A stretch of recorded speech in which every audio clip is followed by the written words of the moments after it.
माझ्या मनातील काही भावना फक्त इथे व्यक्त करेन. खरं तर आमच्या शाळेत दरवर्षी सातवीचा निरोप समारंभ व्हायचा. त्या प्रत्येक वर्षी ही सातवीची मुलं आता म्हणजे आपल्या बरोबर उरलेली मुलं आता आपल्या बरोबर असणार नाहीत या भावनेने दरवर्षी माझी अवस्था येते. आज सुद्धा मी अगदी मनापासून स्वतःला बजावते, आता सुद्धा बजावते की असं भावना दिवस सोडून चालणार नाही. पण एक सुरुवात हे एक मिनिट असं होईल, नंतर मी चांगल्या प्रकारे नक्की कंटिन्यू करेन. मी जेव्हा सोनोली नंबर 1 मध्ये 87 साली रुजू झाले त्यावेळी माझे वडील 21 डिसेंबरला मला हवेली जिल्ह्यावरून आम्ही दोघं चालत गेलो. शाळेमध्ये गेलो, त्या शिक्षकांची ओळख करून दिली आणि एक आमचे कळवड्याचे शिक्षक होते तर त्यांना सांगितलं की हिला या गावात खोली बघून द्या. आणि नंतर आम्ही घरी गेलो. जाताना आम्ही मुख्याध्यापक शिरोडकर म्हणून मुख्याध्यापक होते. ते म्हणाले, सर उद्या आपल्या शाळेचं वनभोजन आहे, हे तुम्ही सर्वांनी ऐकलं तर तुम्हाला सुद्धा हे धक्कादायक वाटेल. उद्या आमच्या शाळेचं वनभोजन येथे मंदिरात जाणार आहे. आम्ही शाळेची मुलं सोनोलीहून वेठेला जाऊ, तुम्ही माळगावला उतरून डायरेक्ट वेठेला या. म्हणजे माझा जो शाळेचा पहिला दिवस होता 22 डिसेंबर 1987 या वेठेच्या मंदिरामध्ये सोनोली नंबर 1 शाळेचं वनभोजन आलं होतं. आणि त्या वनभोजनाला सगळी मुलं डबा घेऊन आली होती. मी आणि माझी चुलत बहीण माळगावला उतरून रिक्षा करून तिथे आलो.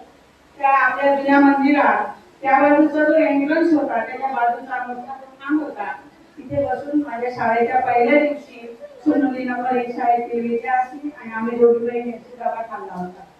म्हणजे काही ईश्वरी योजना अशा असतात की माझा पहिला दिवस इथेच गेला आणि शेवटचा दिवस सुद्धा इथेच गेला. तुम्ही सगळेजण मनापासून म्हणतात की असे गुण होते वगैरे, या सगळ्याच मूळ हे माझ्या बरोबर मी लागल्यापासून माझ्या बरोबर असणार हे सगळे विद्यार्थी, माझे आई वडील आणि त्यांचं जे मातुल आणि पितुल घराणं याच्यामध्ये आहे. आमचे आई वडील खूप खंबीर, लाड वगैरे असं काही गोष्टच नाही, प्रत्येक गोष्ट करता आली पाहिजे. आम्ही शिकलो ते शेती आणि गुरं राखून आणि शेती करूनच शिकलो. घरी काही फारशी सुबत्ता नव्हती.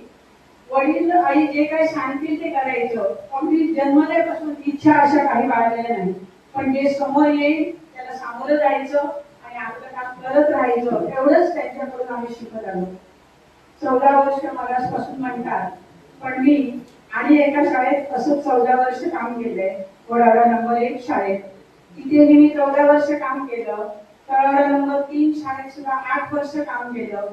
त्यांनी सुद्धा तसं तुम्ही मला काम विचारला की तुझा बाई आनंद समारंभ करायचा आहे, त्यांनी सुद्धा विचारलं होतं. मी त्यांना सांगितलं होतं की तुम्ही जरी काही केला मी येणार नाही.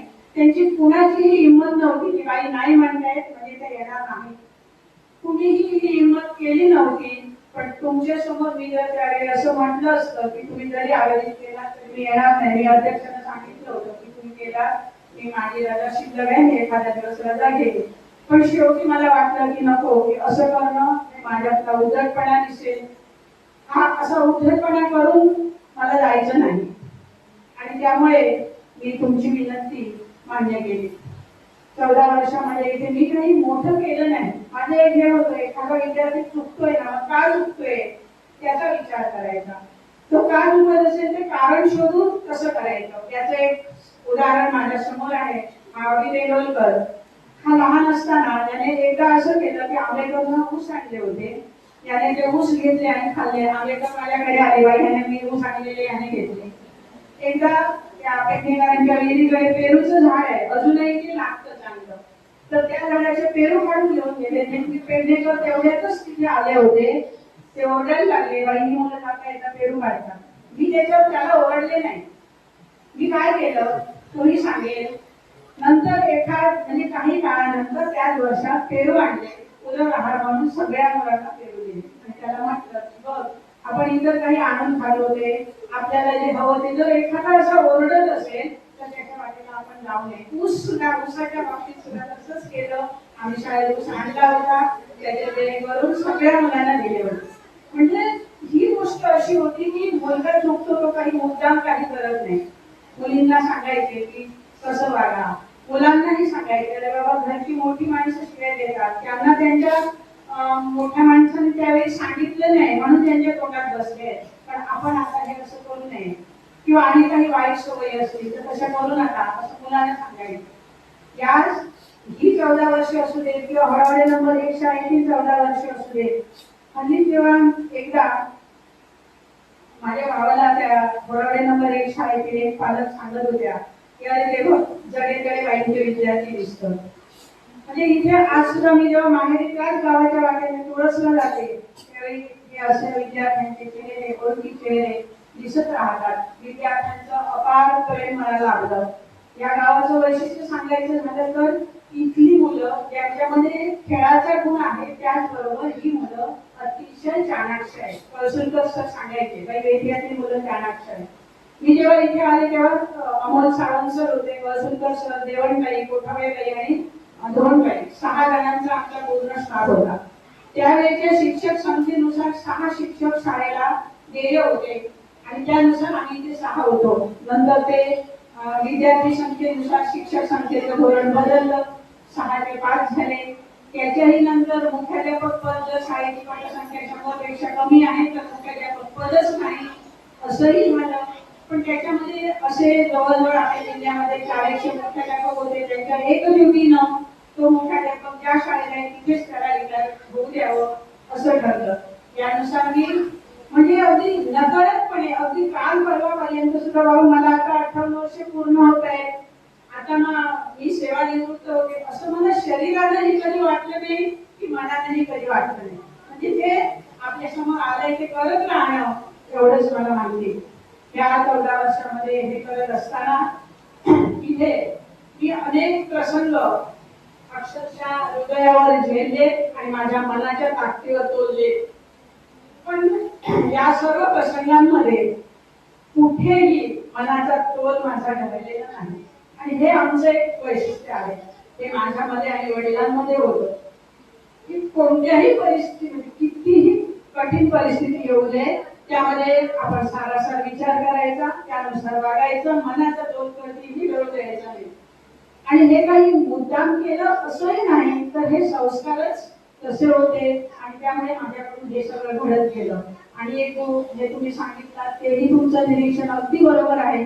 बाबा शाळेत हे नाहीये हे जाणून द्या, नाहीतर हे होणार नाही असं कधीही केलं नाही. सुनील गावडे बरेचदा म्हणायचे बाई काटकसरी आहे आणि त्याच्यामध्येच ते करतील.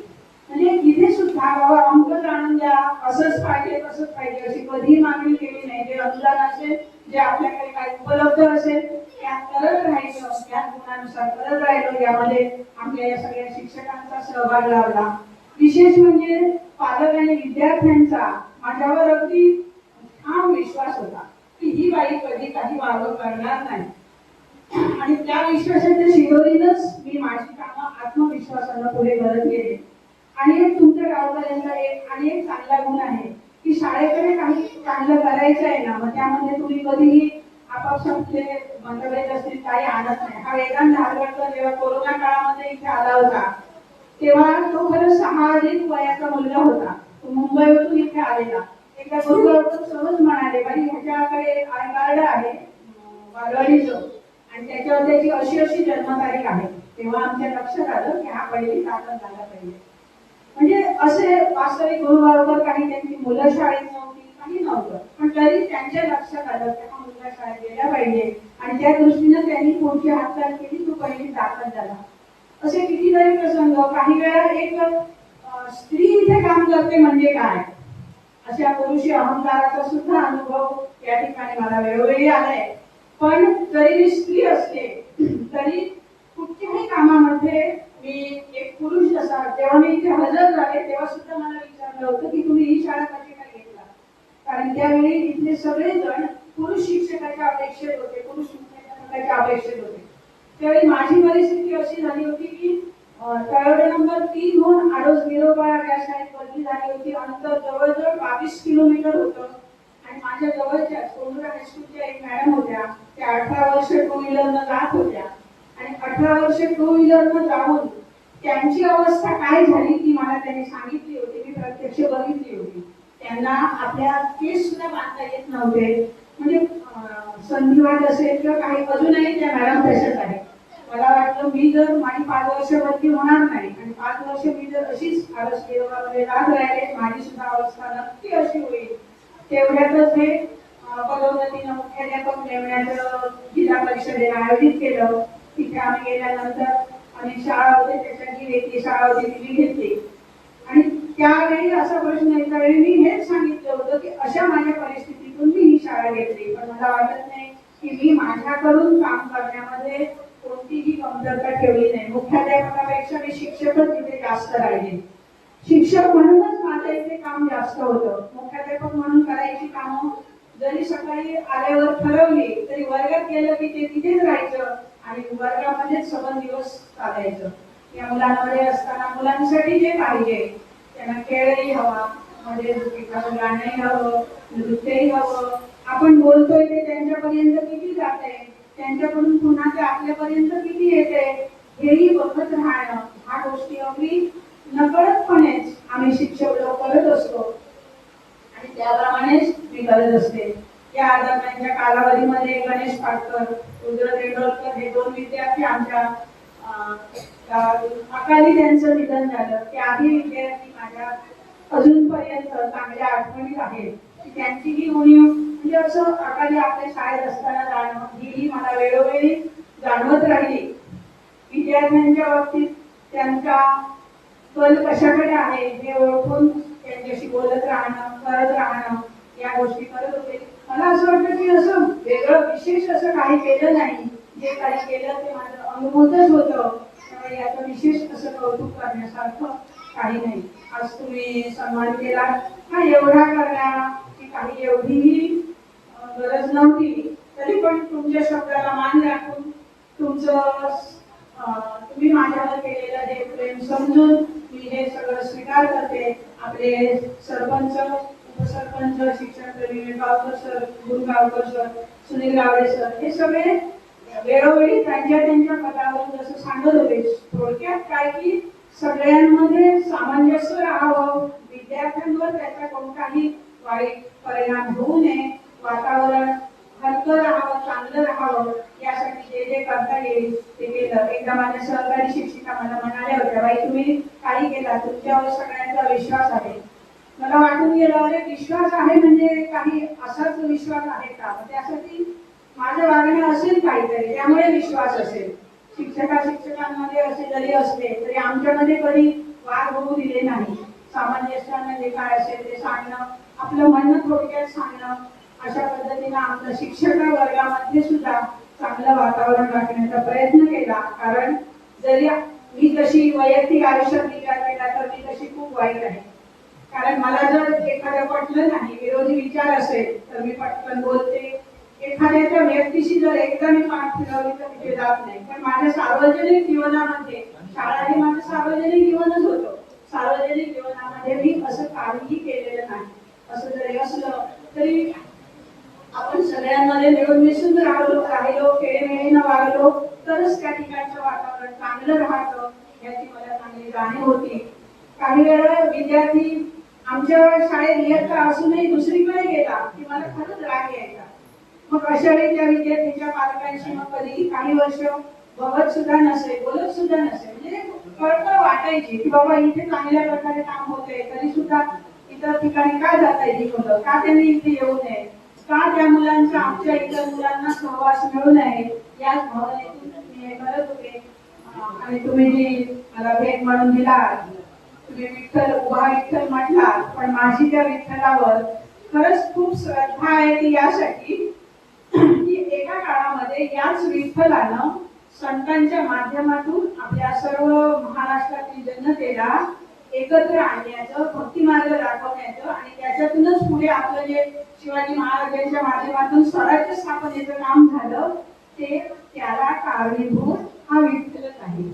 कारण या विठ्ठल भक्तीच मार्गदर्शन या संतांनी लोकांना केलं, त्याच्यातूनच लोक भक्ती मार्ग हळूहळू त्या भक्ती मार्गातून पुढे परकी सत्तेविरुद्ध लढणं हे सगळं त्या विठ्ठलाच्याच साक्षीनं झालं आणि मीही हा विठ्ठल मानते. खरंच तुम्ही दिलेली भेट सर मला खूप आवडली.